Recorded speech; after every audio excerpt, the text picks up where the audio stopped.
Evening guys, hope everyone's doing well. So today we don't really have a tobacco review per se, more of a tobacco highlight. As you can see in front of me, I have a tin of McClelland's Christmas Cheer. This tin's from 2016, that being the 2016 vintage of Christmas Cheer. A very sought after, very kind of iconic blend. Of course, now being no longer produced, getting harder and harder to come by. And it's definitely a blend I wish I discovered while they were in production. Although unfortunately I started pipe smoking, I believe, the year after McClelland shut its doors, so that was never an option, unfortunately. But over the years I have managed to sample I think 3 or 4 different Christmas cheers, a few different McClelland Virginias and like Kias, for example. I've got in here Frogmortons, great blends. Despite me not really touching Latakia for a while, I did have a bowl of Frogmorton every month, and I did enjoy it again, despite not being too in key with Latakia. But I thought I'd show you the tobacco contents. Always loved how McClelland produced their tobacco and the way these flakes are presented. Kind of really, this little tiny chopped up flake.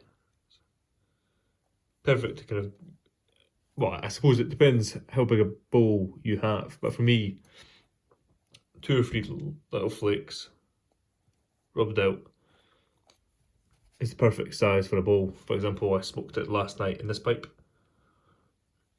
which doesn't have the biggest bowl, but that's because I made it for myself. I made it to my preferences.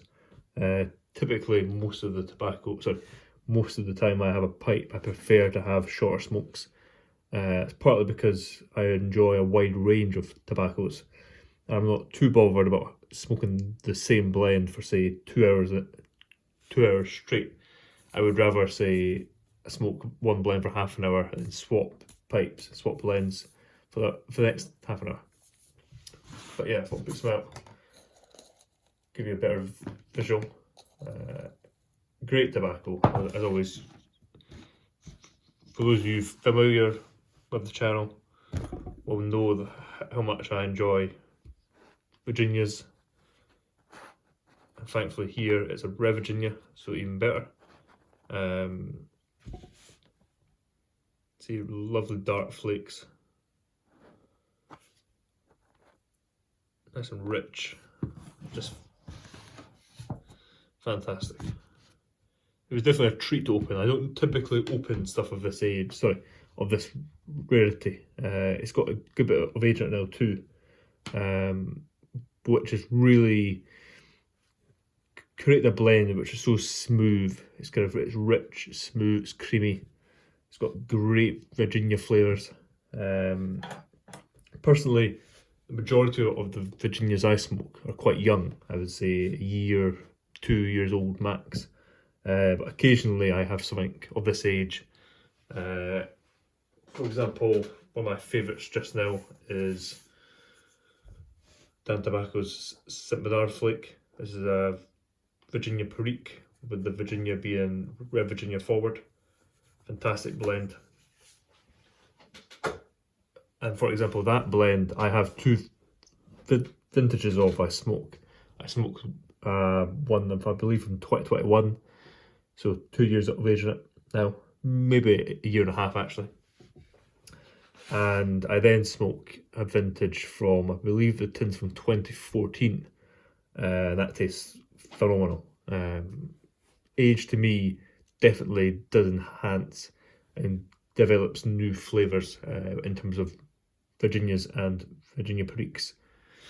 But yeah, it was more just not a blend review. Many of you are familiar with Christmas cheer. I'm sure you might even be familiar with this exact vintage, that being 2016. But it is, yeah, fantastic blend. I wish they still did it, of course. Everyone does, but at the end of the day, that's why I've always said, and a lot of people say, is the cellar deep, not wide. Kind of find the blends you really enjoy and build your cellar around those. And that's definitely something I've done, I would say, solidly for the last year. If you look at my tobacco cellar, I've not bought anything new in terms of blend variety in about the last 8 months. All the tobacco I buy is essentially the same, just to build up my supply in my cellar of certain blends. But yeah, that being said, hope everyone takes care. You have a great rest of your week. Cheers.